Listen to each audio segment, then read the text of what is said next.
Some of you have alluded to it in your opening statements, but we know that this region is suffering because we can't work together. Funding is being held back, all sorts of things. At certain times it seems that we work in a very disparate way or a very parochial way. My question is quite simple.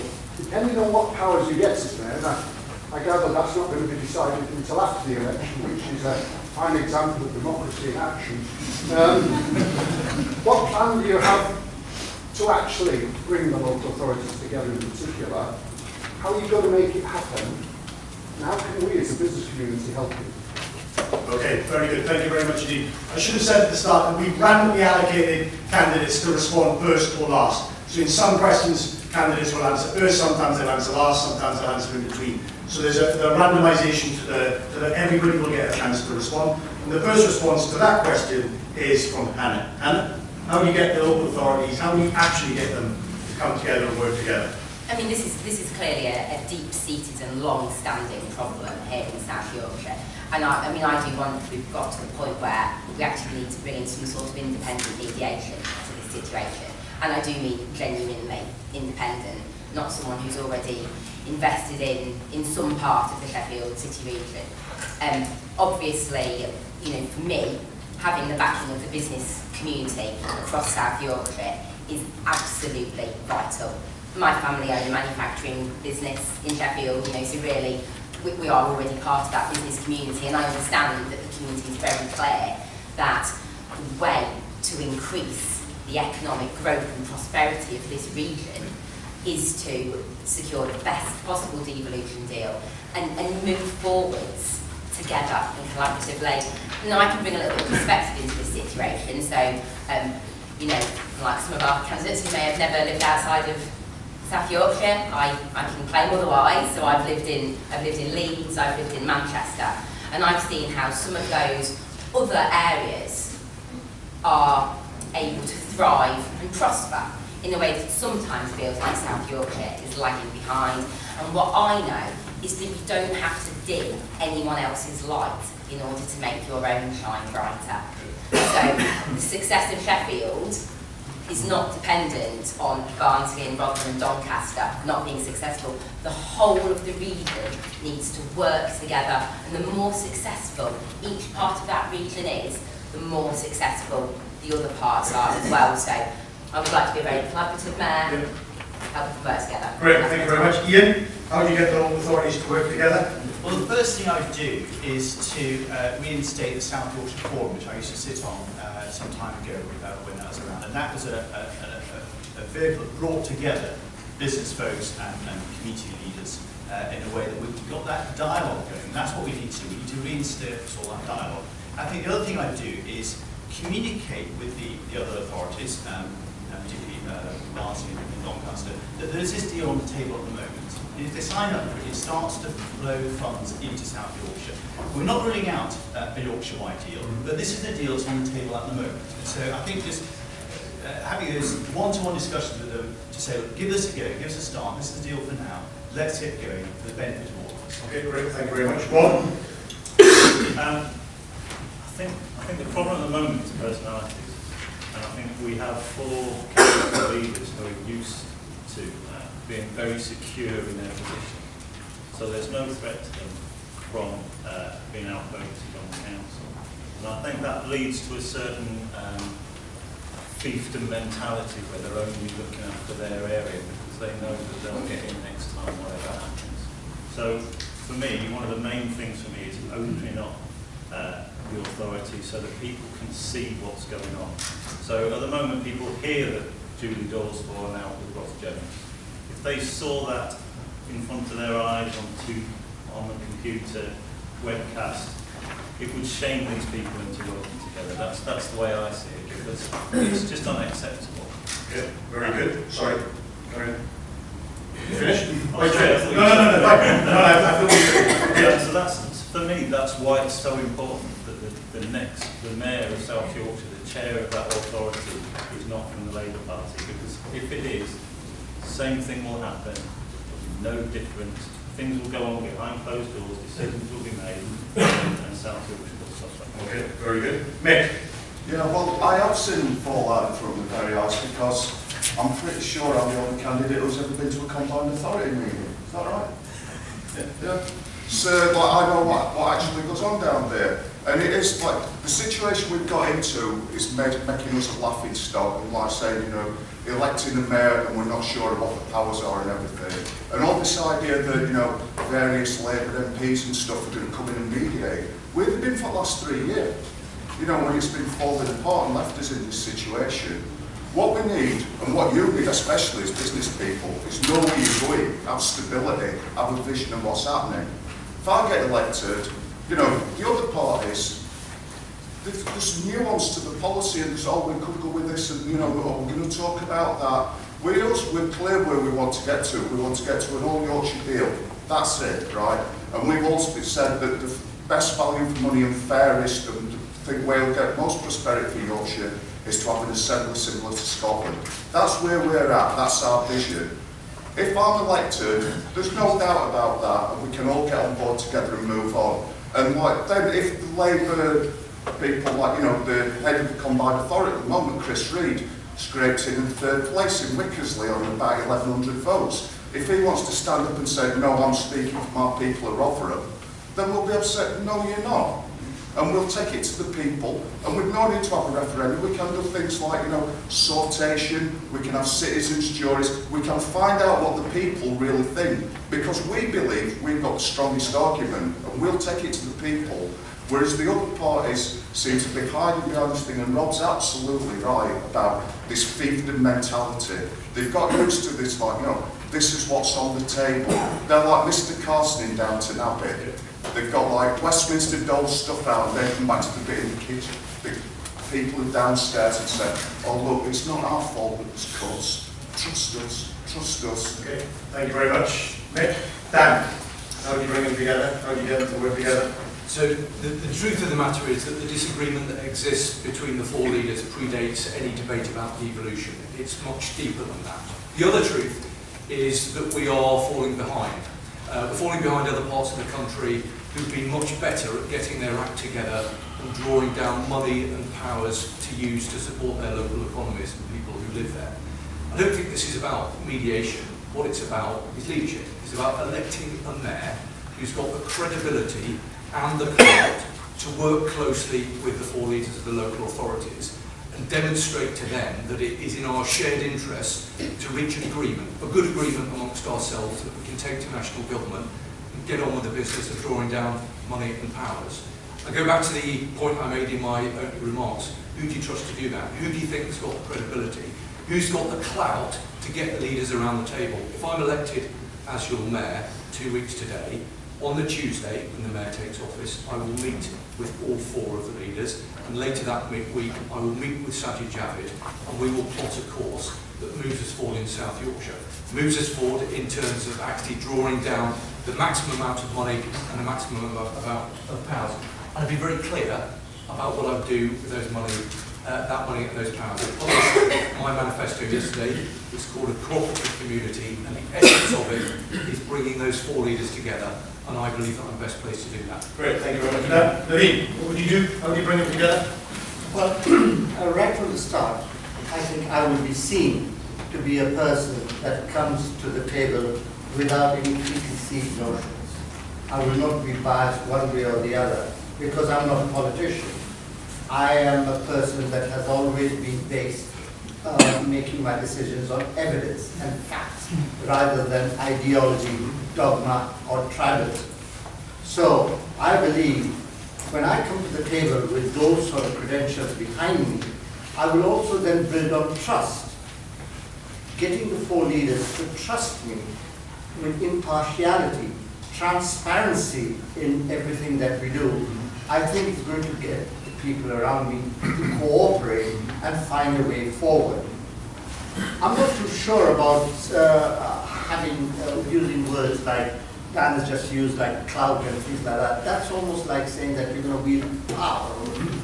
I actually think that we have to be more consultative. We have to be more together in our approach rather than say that I know more, I have a bigger vote than you are, so I am the best chap for the job.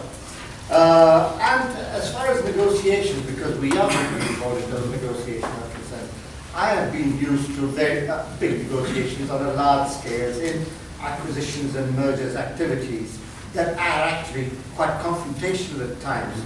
Reducing that confrontation to a win-win situation is what I think I would bring to the table and get all the partners to play a part. Excellent, very good. Thank you very much indeed. Right, let's move to questions from the floor. We've got a couple of questions on this. Is Ray Kinsella in the room? Ray? Yes. Where are you? Have your hand up. You have your question. This is also a very similar question from Tony Stacey as well. So, Ray, ask your question and then I'll ask our candidates to reply. If you could stand up so everybody can see you. Very simply, what will the candidates do to eradicate street homelessness in the region? Excellent, thank you very much indeed. Dan, homelessness, how are you going to tackle it?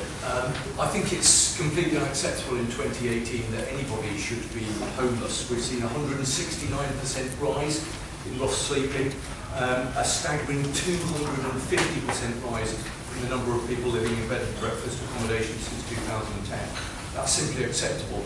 Yesterday I visited a fantastic Sheffield-based charity called Roundabout. Roundabout do incredible work specifically to support younger people who are homeless.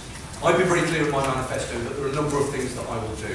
So primarily I said that I will establish a Sheffield City Region homelessness network to develop the work that takes place across the local authorities. This is something that I've discussed with Andy Burnham. I think there are some really good examples in other local authority areas of work that is taking place to reduce drop sleeping. I'll be looking at work that takes place in other parts of the country and looking to replicate it here. Also, though, it's a very important role for national government. And I think collectively we need to make the case to national government that greater levels of resource need to be invested in preventing this problem. And because I've been very clear about the fact that although currently there isn't a mayoral salary, if there is subsequently to be a mayoral salary, I will not take that salary and I will dedicate a proportion of the mayor's salary into what I'm calling a community fund, and a specific part of that fund will be to support homeless people in the Sheffield City region. Okay, very good. Rob, homelessness, how do you deal with it? Well, I'm a councillor for City Ward in Sheffield, so homelessness and street begging is one of the main issues that I have to deal with. I was part of the group that helped set up a group called Help Us Help, who deals with street homelessness in Sheffield. It's a collaboration between the different groups like Ben Centre, the Alcoholics Place, Archer Project, and it's getting those groups together and publicising the best way to get people off the street. So there's one question about how people come down onto the streets in the first place, and there's another question about how you get back off the streets. It's an incredibly complex issue. It's not something simple that you can just wave money at. I would just encourage everybody here to go onto their Help Us Help website. It's been set up, and have a look and see what Help Us Help are doing, and it's something that I would want to spread across the rest of the region. Good. Very good, thank you very much. Ian, homelessness. Yeah, thank you. It is a big problem, and it's one we need to continue to address. I'm a trustee of several charities, one of which supports the Archer Project, as we've heard, in the city centre of Sheffield. There's a Conservative Private Members Bill brought in the Homelessness Reduction Act, which is helping to extend the time that people have before they're made homeless to get intervention so they can have a housing plan for them. And there are 3 Housing First pilots in operation at the moment, and I, as Mayor, would seek to extend those into the Sheffield City Region area so that we can actually give people the time they need. Often, as you say, it's not often just throwing money at people. It's about getting their lives in order, getting relationships right and so on, so they can have a better functioning lives, and supporting them in that is what we need to do. Okay, very good. Thank you very much indeed. Naveen. Right, homelessness obviously is an issue, but I think one of the first things that we can do to reduce homelessness is to stop it happening in the first place. Prevention is better. So making sure that people have access to the right mental health services and other things that lead to homelessness, social issues and all these sort of things, should be taken into consideration to start off with. The other thing we can do is when somebody does become homeless, is instead of throwing information at them about different services, is to actually provide them housing, stable housing in the first place, and then give them the information about social services and things like that. This is a model that has worked well in places like New York and Canada, for example, are adopting that. It's a very evidence-based approach. Having more affordable housing is an obvious thing. The other thing that local people really suffer from is that the system to get housing benefits and things like that is very complicated. So we must make it easier for these people to be able to navigate the system and to get what they have as a right and stop being homeless. The other thing is to actually get in there earlier to make sure that vulnerable people who are at the danger of becoming homeless are actually tackled and helped and supported so that they don't become homeless. Okay, very good. Thank you very much. Anna? I think that this is one of those lovely topics where you're going to find all of the candidates, broadly in agreement with each other. Homelessness is obviously a significant problem, and something that I know Andy Burnham ran as a major part of his manifesto in Greater Manchester. Now, I understand that all of the Metro mayors across the United Kingdom are already working together on a number of topics. So, that's not actually about party politics. Any one of us that gets elected can collaborate with Andy Burnham and his colleagues across the UK to find out what strategies are working there. This is clearly a problem that requires a very holistic solution that goes across a whole wide range of agencies. So from the charity sector, and I think getting all the charities obviously round about in Sheffield, but also getting charities that do similar work in Barnsley and Doncaster and Rotherham to work together, providing some kind of forum so that we make sure all those people are working towards a common goal. And what I think is really important as well is that no one falls through the gaps. So while this is mainly a problem for kind of our big urban centres, we need to remember as well those communities that do fall kind of in between those urban centres, where people are still affected by issues like alcohol and drug addiction, people are still affected significantly by mental health issues, people are still affected by access to affordable housing across the whole of our region. And so it's making sure we have a holistic, collaborative approach where no one can fall through those gaps. Okay, very good. Thank you very much. Mick, tackling homelessness. Right, well, homelessness, the mayor simply can't tackle that whole problem, this spice epidemic, benefits, mental health. That's too big a thing. What I've done with the limited powers that are going to be available is look at what's achievable. And one of my 5 pledges is we can end rough sleeping, and that is an achievable aim. Rough sleeping in our region is predominantly a Sheffield and Doncaster problem. I volunteer at the Sunday Breakfast Club in Sheffield City Centre on a Sunday, and actually talk to the people who live on the streets and find out what they think is a way out, what they need. And what we're time to time get a city the size of Sheffield, and I'm sure you all visit the city centre, you've seen the amount of rough sleeping that's there at the moment. There's no night shelter.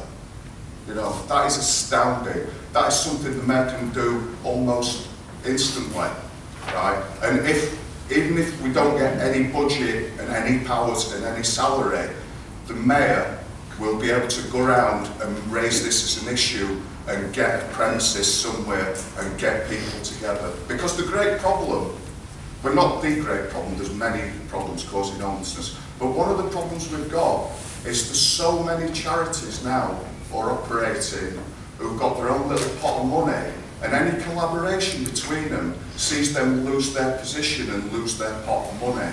So this is an issue which we can solve. We can't end homelessness. We can't end all begging.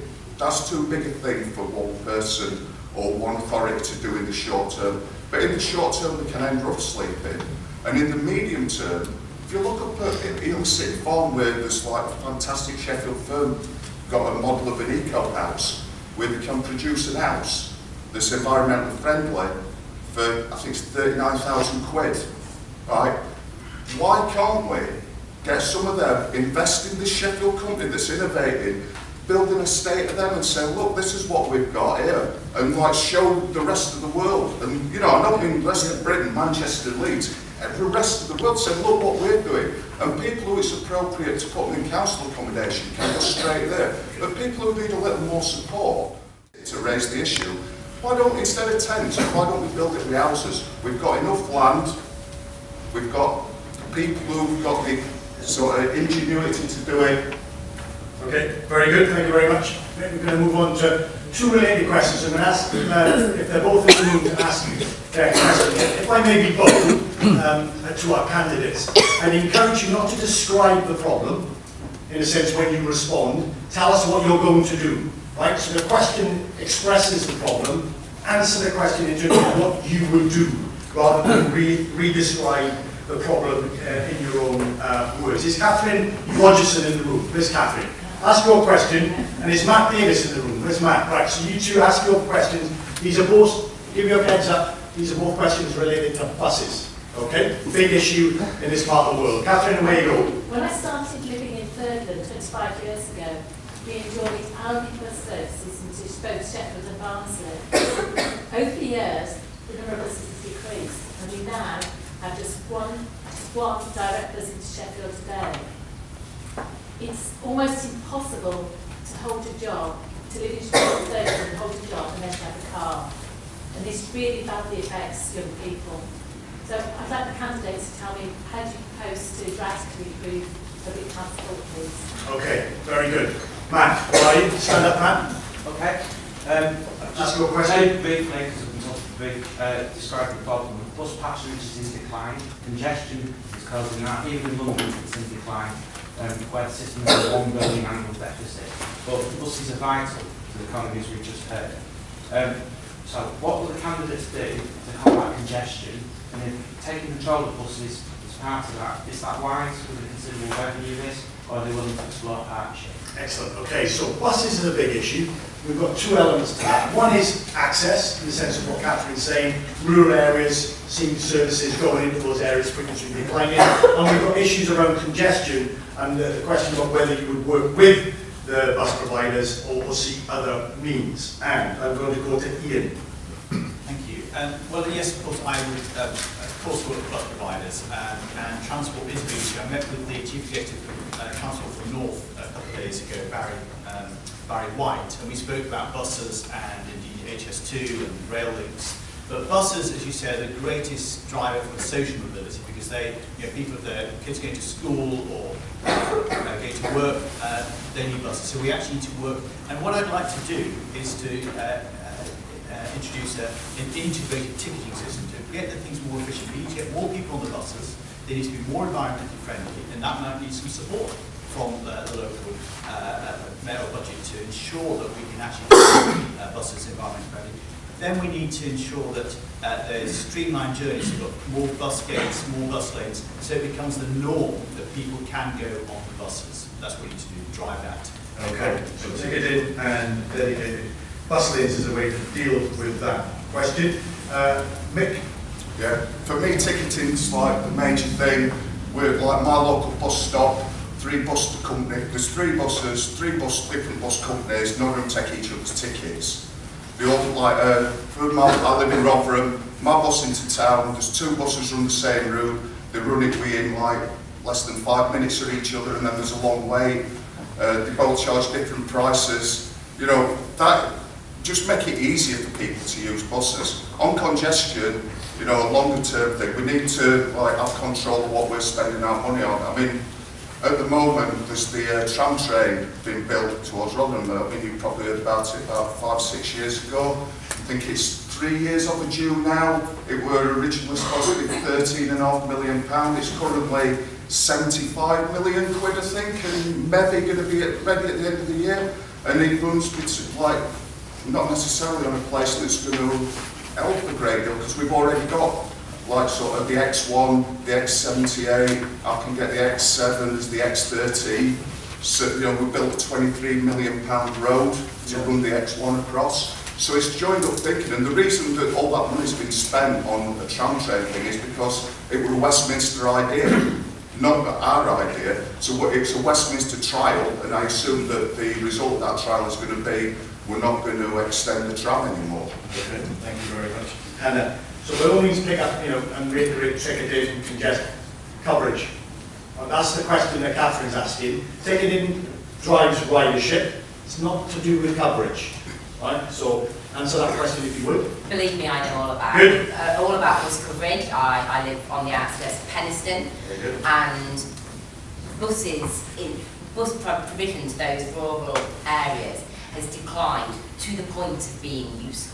Yep. So there's a complaint that people don't use these bus services. That's because if there is one bus every 3 hours into Barnsley or Sheffield or even Penistone from some of our outlying rural communities, and I'm sure this situation is replicated in other rural communities across South Yorkshire, people don't use it because it is useless. They get a neighbour to give them a lift, or they get a taxi or something else.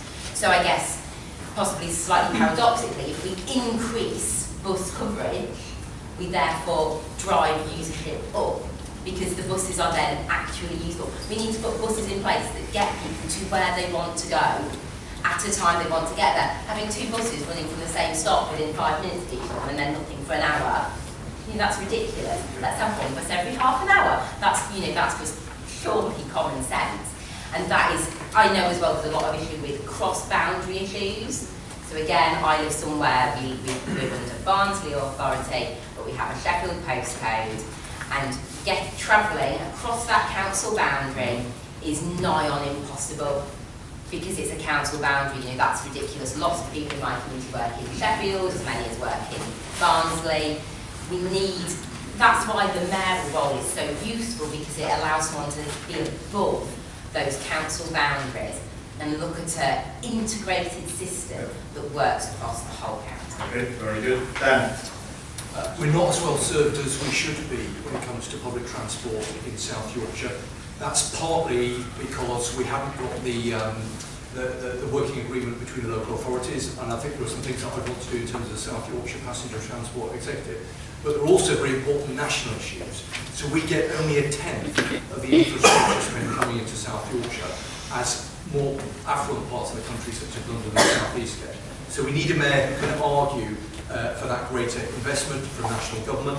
If I'm the mayor, I will sit on the Transport for the North board, and I will make that case. I'll use Parliament as well. But in terms of the specifics of your question, actually I think we need a long-term transport infrastructure plan. And as the mayor, I'll use regulatory powers and eventually franchising to improve our bus services, particularly to the kind of communities such as the one that you live in Thurlestone. I'll also look to introduce special concessionary fares for young people, for students, for apprentices, and for adults making their way to work, and for adults who are taking children to school.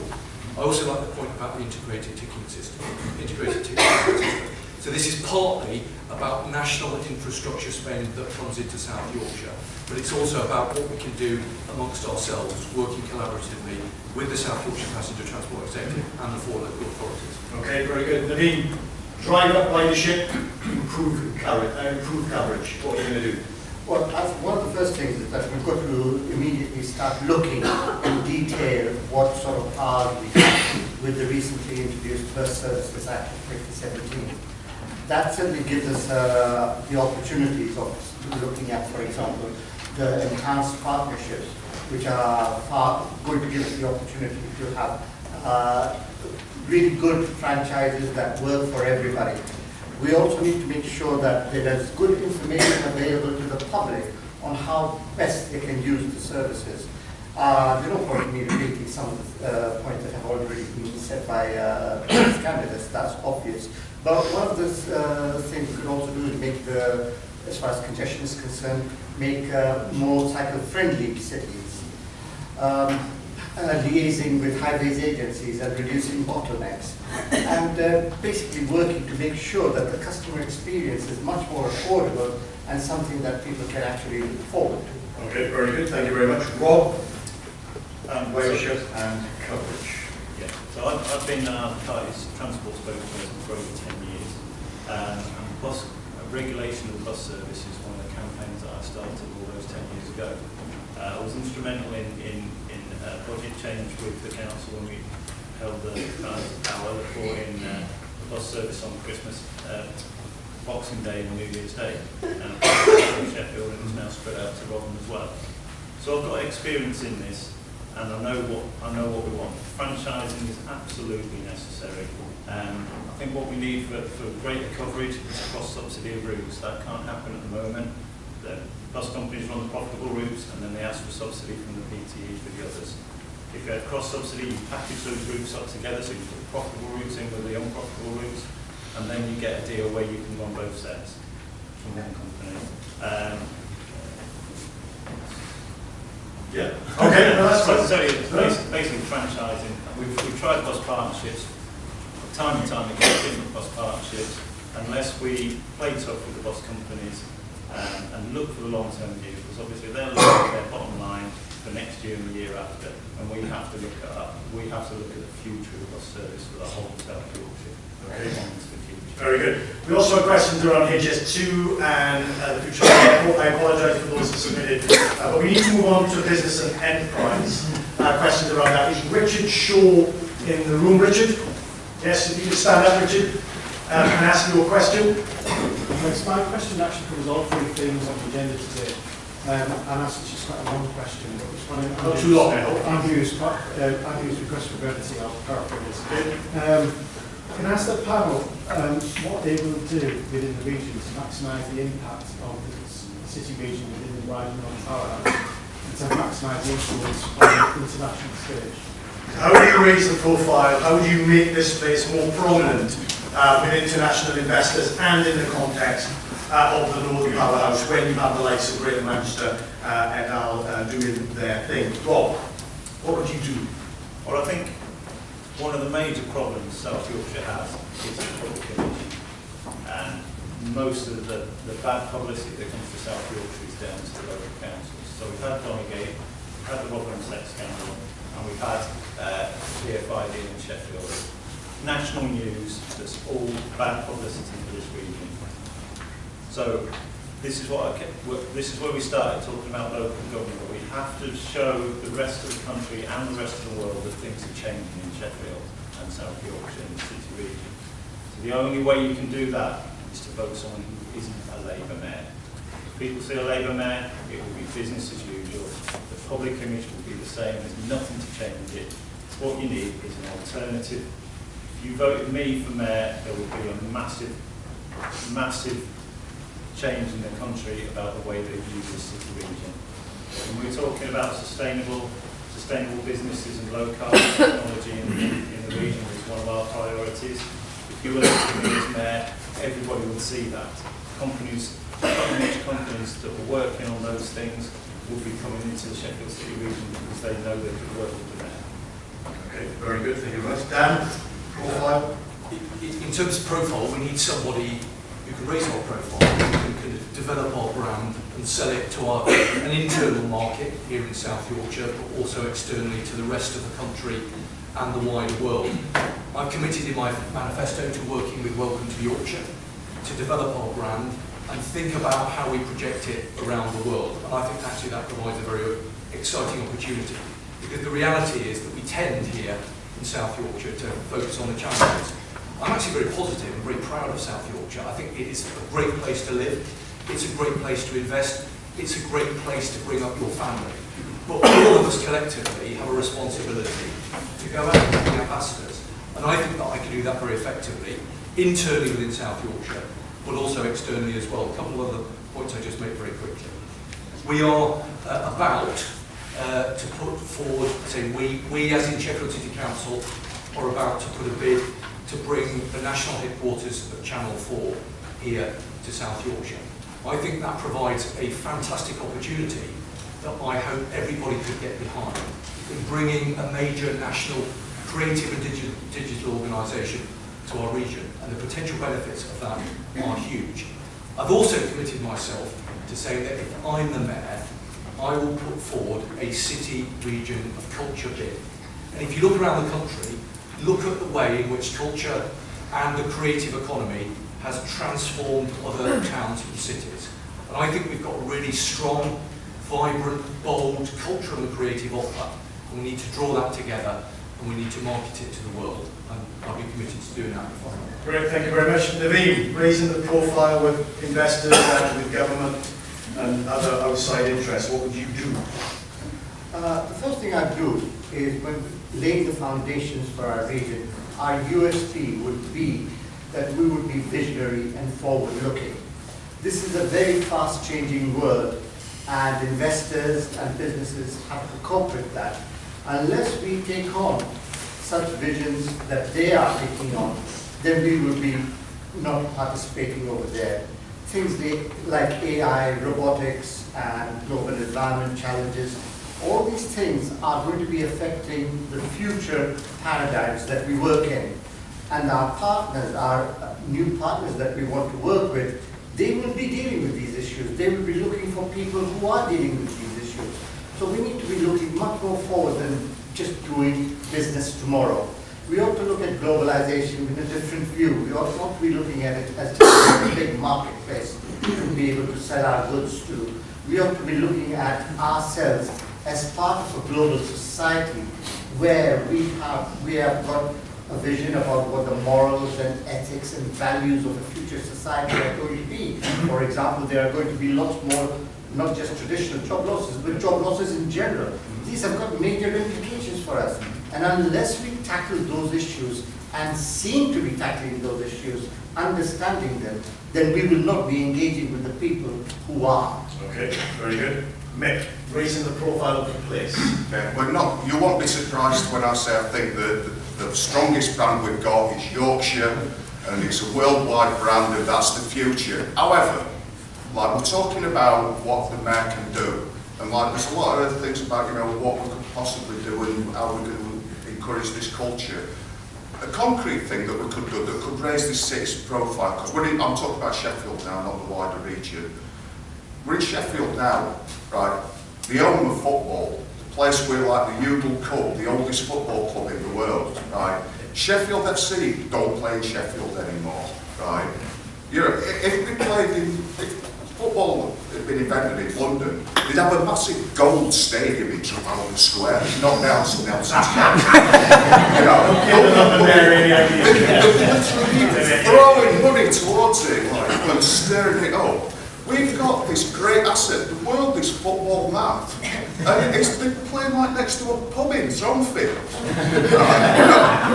What's going on? Right, you know, they've been looking for years to move back to Olive Grove, where they played, where Wednesday played for a bit. They want to build like Sheffield FC. You know, they're an amateur club. That's why they went west when Blackburn started playing Scottish people to play. That's another story. Yeah, that is another story.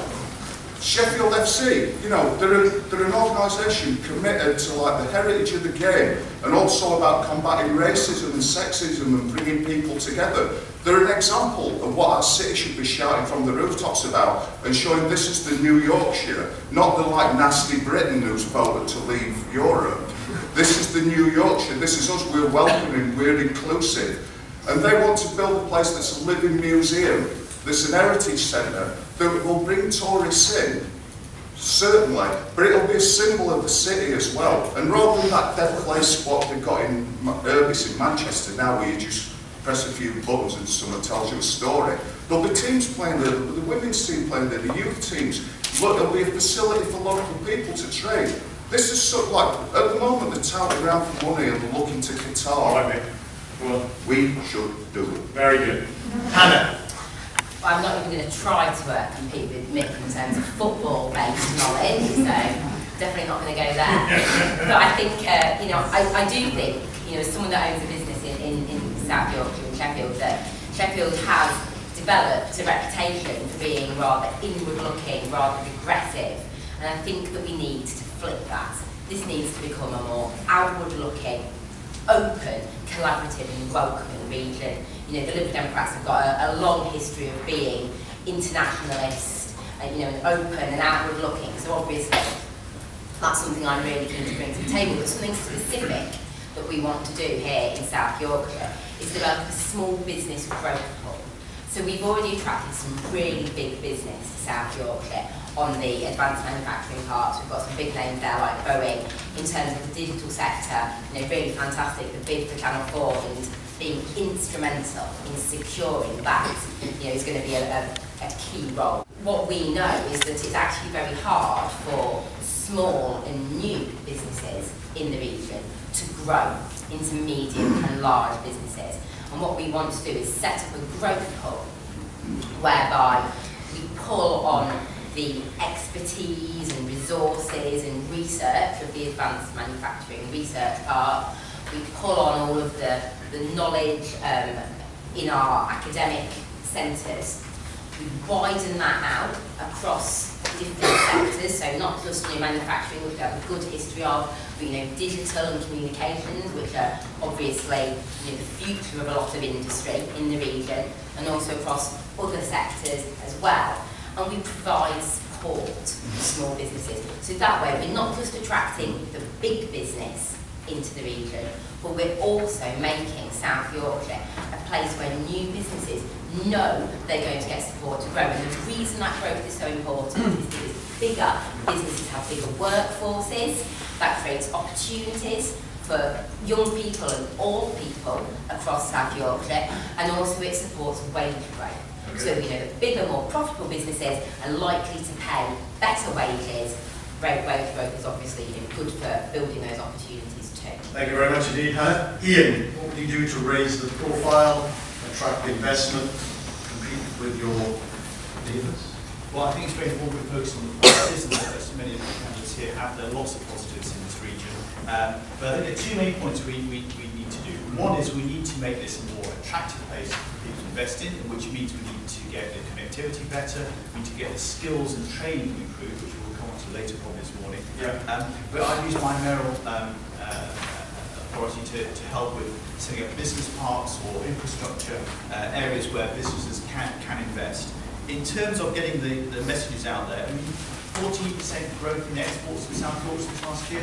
There are a lot of positive things about South Yorkshire, but I would, in terms of ambassadorial, which is really important from there, I travel international business. I've been on trade missions from Sheffield City Council to China, and as mayor, I would lead some of those to our key partner overseas opportunities both to export from South Yorkshire, but also people looking to invest into South Yorkshire. And I think it's a key role for the mayor to ensure they get out there and promote this fantastic city. I was at AMRC, one of my businesses, a member of AMRC. We had Liz Truss up there, Secretary to the Treasury yesterday, for Japanese business that we need to promote those things. Okay, very good, thank you very much. Charlotte Mead. Charlotte?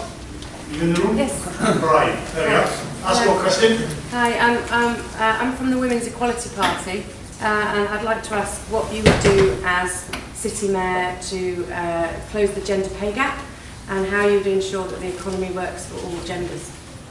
It's a good question around, and I think, forgive me, Charlotte, it's a kind of question in relation to the gender question. It's a broader question of how do we get an economy that is working for more places and more people, rather than for some and less so for others. Mick? Yeah. Just to answer a different question to the one you asked first. No, you have to answer the question. You have to answer the question that's been asked. All right. You know the rules. What we're looking for as our strategy is, like, we see the way forward for this region is to build an enterprise economy, to prioritise small business. By doing that, by awarding contracts, prioritising small businesses, splitting up big contracts, giving them to small businesses, there will be an ethical dimension to that. So we will look at, the gender pay balance as just one issue. Also, what they are investing in the community, what they are doing for the community. So we see the gender pay balance and addressing that as just being part of the bigger picture. We will give priority to firms or individuals or businesses who are doing the right thing, and obviously that includes Okay, very good. Thank you very much. Dan? Equality will be embedded throughout my mayoralty. I've been very clear, said in my manifesto, that I will appoint a woman deputy. I will work with businesses across the city region to address the gender pay gap. It's completely unacceptable that there should even be a gender pay cap. I've done a lot of work nationally trying to persuade the government to take real meaningful measures to close it down, and I think there are real opportunities for the new mayor to show a lead in terms of their own staff and the people that they employ, and I would expect the new mayor to publish the Sheffield City Region gender gap in the near future. But it is about leadership, it is about example, it is about making clear that in 21st century Britain, it's completely unacceptable that anybody within the workforce, or without the workforce for that matter, should be treated differently because of their gender. And I'm absolutely committed to making sure that we close and eliminate the gender pay gap in the Sheffield City Region. Very good. All right. Hannah. Of course, as you know, it's always delightful to hear men theorising about gender equality. So I think I've got off to a good start on this, on the basis of actually being female.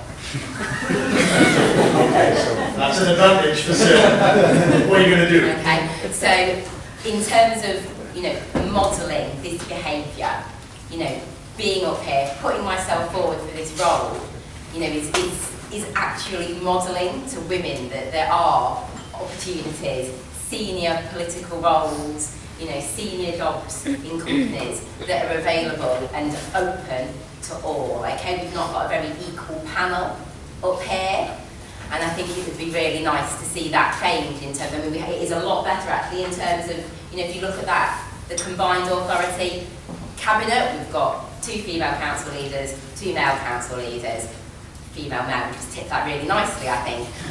Publishing, if companies have got nothing to hide, why aren't they hiding it? And I think, that kind of level of public scrutiny of the discrepancies in pay, because the gender is, has really brought this issue, to the light. But I do think something that we do need to bear in mind, I am not the kind of feminist who feels that in order for women to achieve, they need to behave like men.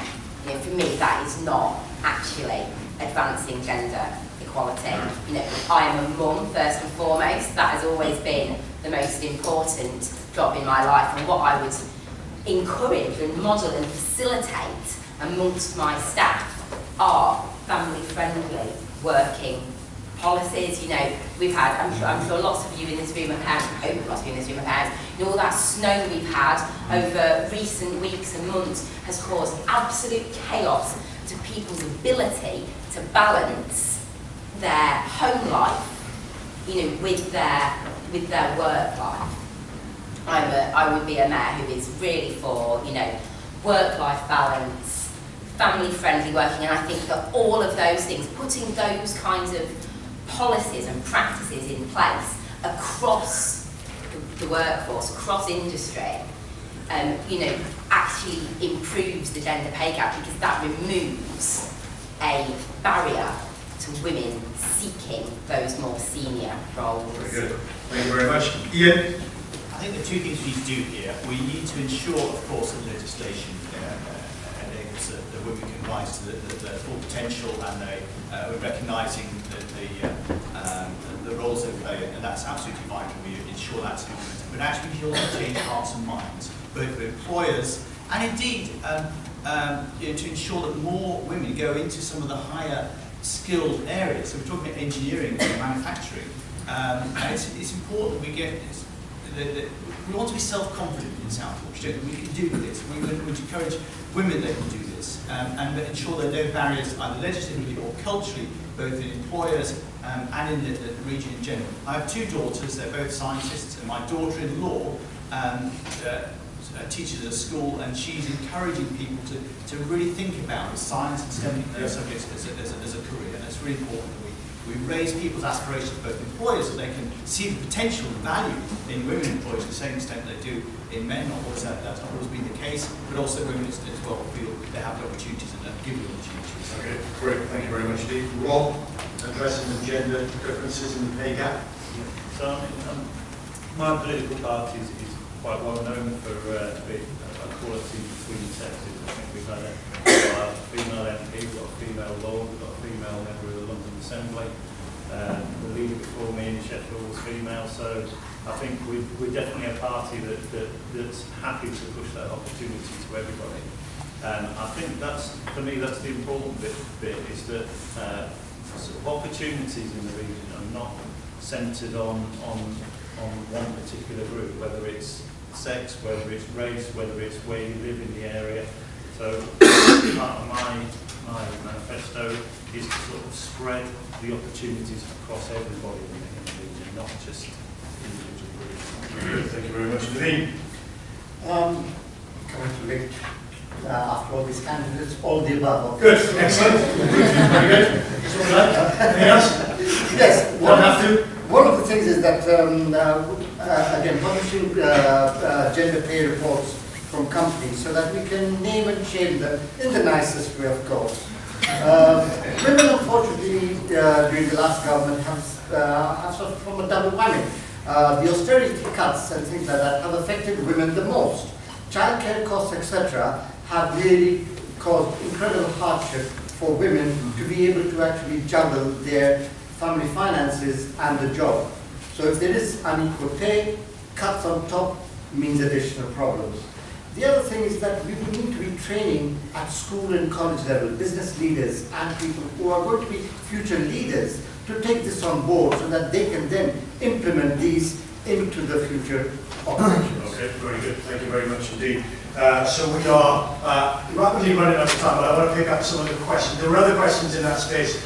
I apologise again for not being able to get to them, but we're going to pick up some of the questions in relation to skills. Is Anne Wilson? Where's Anne? Anne, if you don't mind standing, ask your question. Employers know the frustrations of the skills gaps, particularly in engineering and manufacturing.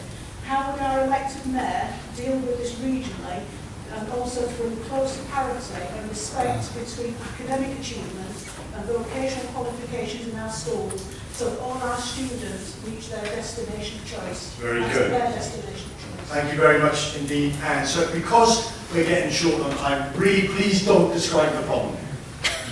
Please tell us what the mayor is going to do in relation to the question that's just been expressed. Naveen, you're going to go first and tell me exactly what you're going to do. First of all, I'd introduce into the schools field this, and culture generally, remove this snobbery that exists between academic and vocational qualifications. I would like the employers and businesses to be far more involved in an inspiring way and contact with children at school. I would also like far more importance placed to the STEM studies, science, technology, engineering, and maths. Developing clear pathways and employer contact. This will lead to more fulfilled people who will then, in return, act as ambassadors and change that whole perception of the difference between vocational and academic qualifications. Okay. I can actually walk this talk. No, you don't walk the talk. Just tell me what you're going to do. Right, I will liaise with chancellors and vice chancellors of universities, UTCs, which I've done before. I can actually go upstream and talk to you, curriculum providers at schools, which I've actually done before as well. Okay, very good. Ian, what are you going to do? Well, when I was chairman of Sheffield City Enterprise Council, I spent a lot of time on this and trying to ensure that the skills that were being taught by training providers and universities and so on were in line with what employers need. And that's a real problem still. We've got somebody working in one of our businesses who's done a sports studies course. He's a great engineer. He should have done that right at the beginning. I've lobbied for UTCs in the first place. The university weren't initially that enthusiastic about it, but I helped to get a engineering UTC in place. I would do more of that and ensure that we get employers forums and training providers forums together so we get the right messages to people. And I mentioned about going to school. That's an important point. Okay, very good. Thank you very much. Rob, what would you do? First of all, as far as training goes, I'd be getting the employers and the universities and the schools and the training providers all together to work out what's needed in the area and how we can go about achieving that.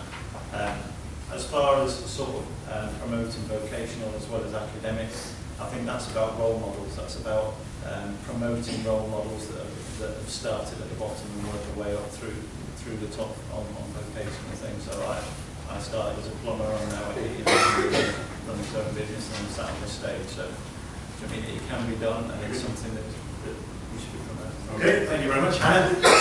What I would love to do is overhaul our primary and secondary education system so that we're not telling not particularly academically leaning children that they're failing at 4.5 years old, because I think that gets things off to a really bad start in terms of that gap between academic and vocational success.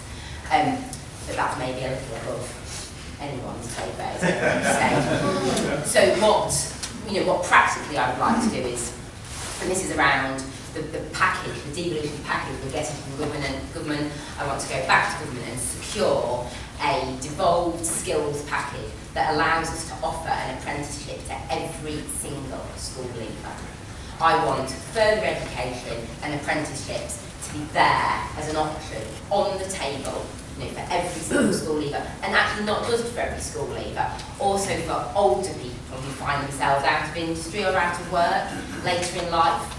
And there's more than one path to a career, and I would want to work actively with our colleges and further education institutions. I think that you probably know is like the art exam factories run like to satisfy Ofsted rather than to satisfy the needs of industry or the wider community.